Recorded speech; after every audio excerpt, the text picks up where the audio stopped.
ஓம் சாந்தி. அனைவருக்கும் வணக்கம். நன்னெறி கதைகள்ல இன்றைக்கும் ஒரு கதை பார்க்கலாம். அதாவது ஒரு குரு என்ன பண்றாரு, தன்னுடைய சிஷ்யர்களோட அடுத்த கிராமத்திற்கு போகணும். அந்த அடுத்த கிராமத்துக்கு போற வழியில மிகப்பெரிய ஒரு காடு இருக்கு. அந்த காட்ட தாண்டி தான் அவங்க போயாகணும். மேலும் அந்த காடு வந்து சாதாரண காடு இல்ல, கொடிய விலங்குகள் இருக்கக்கூடிய ஒரு காடு. அப்போ இந்த கிராமத்துல இருக்கிறவங்க சொல்றாங்க, "குருவே, நீங்க வந்து நைட்லலாம் நீங்க பிரயாணம் பண்ண வேண்டாம். நைட்ல தான் வந்து கொடிய மிருகங்கள் வந்து உலா வரும். அதனால நீங்க அந்த காட்டுக்குள்ள வந்து ஒரு இடம் பத்திரமான ஒரு இடம் இருக்கு. அங்க மட்டும் தங்கிக்கோங்க. அப்புறம் விடிஞ்சதும் போகலாம்." அப்படின்னு சொல்லிட்டு இந்த கிராமத்து மக்கள் சொல்றாங்க. அந்த கிராமத்துக்கு போறதுக்கு நடுவுல இருக்கக்கூடிய அந்த காட்ட பற்றி சொல்றாங்க.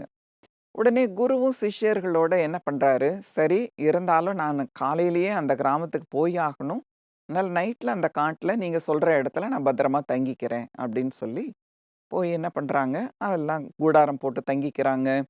அப்புறம் இந்த நெருப்பெல்லாம் பத்த வச்சு, ரொம்ப சேஃப்டியா இருக்காங்க. அதுக்கப்புறம் எல்லாரும் பஜனை வேற பாடுறாங்க.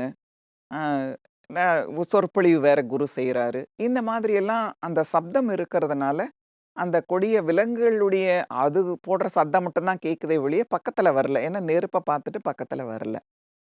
இந்த சமயத்துல திடீர்னு அந்த கூட்டத்துக்குள்ள அந்த குரு சிஷ்யர்கள் இருக்கிற இடத்துல ஒரு வயதான பெரியவர் வராரு. அவர் கிட்டத்தட்ட 80 வயசு ஆச்சு அவருக்கு. அவரு வராரு. அவரு வந்த உடனேயே இந்த குரு கேட்கிறார், "யாரப்பா எங்க கூட்டத்துக்குள்ள நீ வர? நீ புதுசா இருக்கியே" அப்படின்னு கேட்கிறாரு. அப்ப அந்த 80 வயசு பெரியவர் சொல்றாரு, "நான் வந்து அடுத்த கிராமத்துக்கு போகணும். ரொம்ப முக்கியமான வேலை. நைட்ல போக முடியாது. அதனால உங்களோட வந்து தங்கிக்கிறேன். காலையில உங்களோடயே நான் சேர்ந்து போயிடுறேன். ஏன்னா பாதுகாப்பு எனக்கு வேணும் இங்க." அப்படின்னு சொல்றாரு.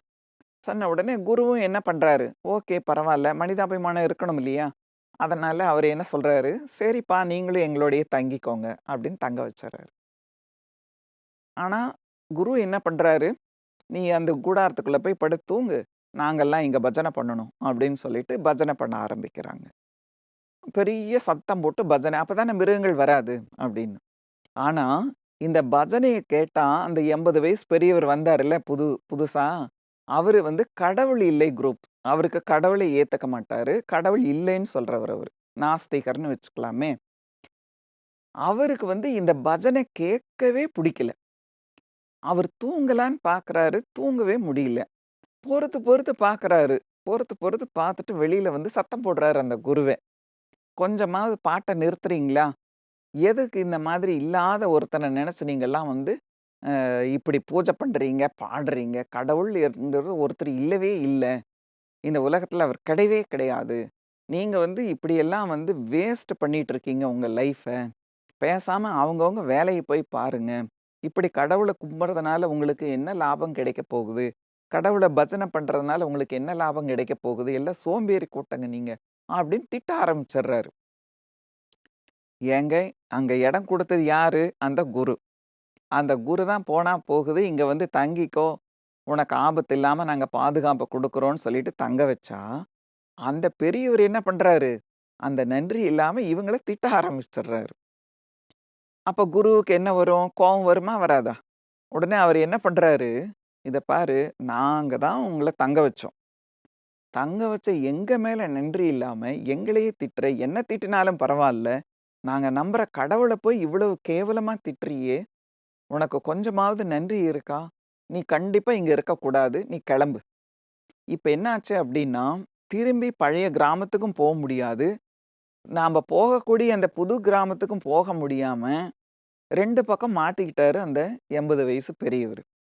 இப்ப குரு என்ன சொல்றாரு, "1 செகண்ட் கூட நீ இங்க இருக்காத. கெளம்பு." அப்டிங்கிறாரு. இவர் சொல்றாரு, "நான் இங்க இருக்கேன்." அப்டின்னு சொன்ன உடனே, "இல்ல, நீ வந்து எங்களையும் திட்டுற, கடவுளையும் திட்டுற. அதனால நீ இங்க இருக்கக்கூடாது. உடனே கெளம்பு." அப்டின்னு சொல்லிட்டு எல்லாரும் சேர்ந்து என்ன பண்றாங்க, தொரத்திடுறாங்க அவர. இவரும் இந்த 80 வயசு பெரியவரும் வாய் சும்மா இருக்க மாட்டாம பேசிட்டோமே அப்படின்னு சொல்லிட்டு வருத்தப்பட்டுட்டு அவ்வளவுதான் மிருகங்களை என்ன அடிச்சு சாப்பிட்ரும் அப்படின்னு சொல்லிட்டு பயந்துகிட்டே அவர் என்ன பண்றாரு காட்டுக்குள்ள போறாரு. மறுபடியும் இவங்க பஜனையை ஸ்டார்ட் பண்றாங்க. பஜனை ஸ்டார்ட் பண்ணும்போது பார்த்தா பஜனை இவங்களால பாட முடியல. பாட முடியல. ஏதோ எல்லாமே ஒரு மந்திரத்துக்கு கட்டுப்பட்ட மாரி ஒண்ணும் பண்ண முடியல இவங்களால. அப்ப இவரு மனசுல வந்து கதர்றாரு. "ஐயோ கடவுளே! நாங்க இவ்வளோ நேரம் உன்னுடைய புகழ பாடிட்டு இருந்தோம். ஏன் எங்களால பாட முடியல?" அப்படின்னு சொல்லிட்டு. அப்போ வந்து அசரீரி கடவுள் பேசுற மாதிரி அந்த கதையில வருது. அசரீரியா கடவுள் பேசுறாரு அந்த குரு கிட்ட. அதாவது, "உன்னை அடைக்கலம் தேடி பெரியவர் ஒருத்தர் வந்தார்.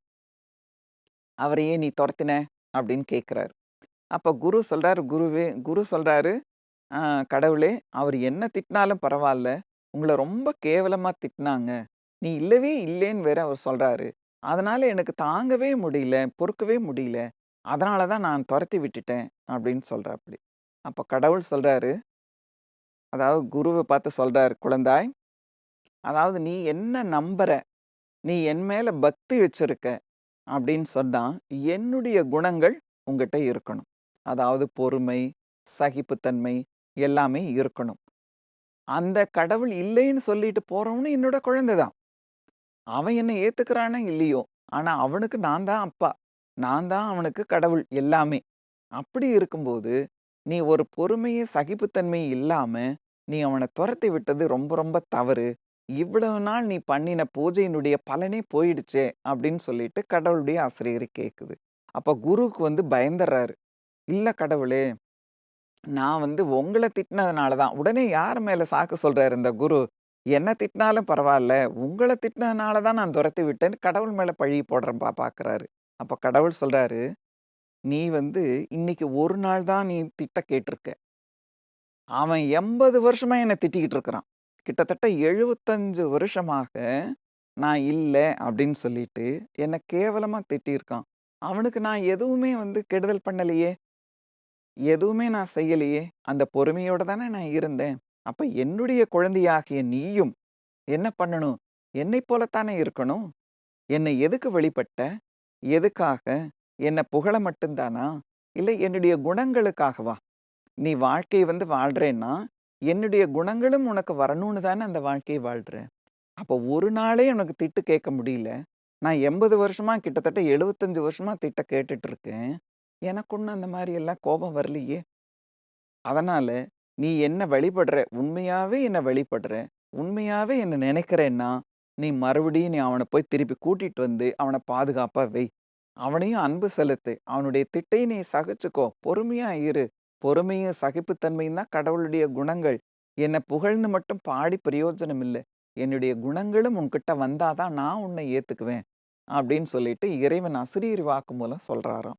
உடனே குரு எல்லாரையும் போய் அனுப்பிச்சு, அவர திருப்பி கூட்டிட்டு வாங்க அப்படின்னு சொல்லி, அந்த 80 வயசு முதியவர திருப்பி கூட்டிட்டு வந்து, எனக்கு வந்து உன்னால எனக்கு மிகப்பெரிய ஒரு வரம் கிடைச்சது கடவுள்கிட்ட இருந்து. அதனால நான் உனக்கு பாதுகாப்பு குடுக்குறேன். நீ இங்கிருந்து போக வேண்டான்னு திருப்பி கூட்டிட்டு வந்த மாதிரி அந்த ஒரு கதை வந்து நிறைவாகுது. இதிலிருந்து நாம தெரிஞ்சுக்கிறது என்ன அப்படின்னா, வெறுமனே நாம பூஜை பண்றதோட மட்டுமல்லாமல், வெறுமனே அந்த வேத சாஸ்திரங்களை வந்து நாம சொல்றதுனால மட்டும் நமக்கு பலன் இல்ல. அதுல என்ன சொல்லப்பட்டிருக்கிறதோ, அதன்படி நம்ம வாழ்வது தான் நமக்கு உண்மையான கடவுள் மேலே இருக்கக்கூடிய பக்தி அல்லது நம்பிக்கைன்னு நம்ம சொல்ல முடியும். ஆக இறைவனுடைய குணங்கள் நமக்கும் வந்தாதான், இறைவனைப் போல நம்ம மற்றவர்களுக்கும் என்ன பண்ண முடியும்? அந்த அன்பும், கருணையும் நம்ம கள்ளமில்லாமல் காப்பாற்ற முடியும். இதுதான் இறைத்தன்மை என்று நாம சொல்லப்படுகிறது. அதனால யாரெல்லாம் நல்ல ஒரு இறைவனை விரும்புகிறீர்களோ, அவர்களெல்லாம் இறைவனுடைய குணத்தையும் சமயத்துல நாம பிரத்யட்சப்படுத்தணும். இறைவன் நேரடியா வந்து செய்ய முடியாது. நம் மூலம் தான் மற்றவர்களுக்கு அன்பையும், அருளையும், அந்த ஒரு அரவணைப்பையும் நம் மூலம் தான் கொடுக்க முடியும். அதனால நாம் இறைவனுக்கு சமமான குணத்தோட இருப்போம் என்று சொல்லி, இந்த கதையை நாம நிறைவு செய்யலாம். மீண்டும் நாம இன்னொரு கதையில் சந்திப்போம். வணக்கம். நன்றி. ஓம் சாந்தி.